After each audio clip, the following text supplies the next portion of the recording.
સુરક્ષા વિશે વાત કરવાની છે. શેની વિશે? સુરક્ષા વિશે. આપણે આપણી સુરક્ષા કેવી રીતે રાખવાની એના વિશે આપણે વાત કરશું. બરાબર ને? આપણે ખૂબ માંદા પડ્યા હોય, ખૂબ બીમાર પડ્યા હોય તો આપણે કોની પાસે જવાનું? ડોક્ટર પાસે. બરાબર? પછી આપણા ઘરમાં આગ લાગી હોય તો આપણે કોને બોલાવવાના? ફાયર બ્રિગેડ ને. કોને? મારી સામું ધ્યાન રાખ. ફાયર બ્રિગેડ ને. પછી આપણે આજુબાજુ વાળાને કેવા જશું ને, દોડશું ને કે ભાઈ દોડો, અમારા ઘરમાં આગ લાગી છે. એ લોકો આપણને સાથ સહકાર આપે. બરાબર ને? પછી એ લોકો ફોન કરે ફાયર બ્રિગેડ વાળાને કે અમારા ઘરમાં આગ લાગી છે, આવો જલ્દી. તો આપણી સુરક્ષામાં આગ લાગી હોય તો ફાયર બ્રિગેડ ને બોલાવવાના. કોને બોલાવવાના? ફાયર બ્રિગેડ ને.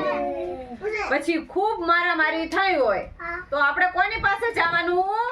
પોલીસ પાસે. બરાબર ને? પછી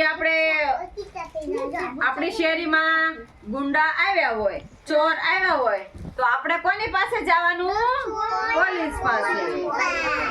પછી ઓલા નાના નાના છોકરા પકડવા વાળા હમણાંથી બહુ નીકળ્યા છે, ખબર છે ને? તો ઈ આપણે કદાચ ભાળી ગયા હોય તો આપણે કોને ફોન કરી દેવાનો? પોલીસને.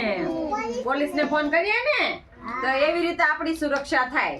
બરાબર ને? તો તમને ખબર પડી ને કે સુરક્ષા કોને કહેવાય? સરસ. હાલો હવે હું તમને પૂછું છું, તમે જવાબ દેજો. હો ને? આપણે આગ લાગી હોય તો કોની પાસે જવાનું? કોને ફોન કરવાનો? ફાયર બ્રિગેડ ને. પછી આપણે માંદા પડ્યા હોય તો કોની પાસે જવાનું? પછી તમને ખબર પડી ને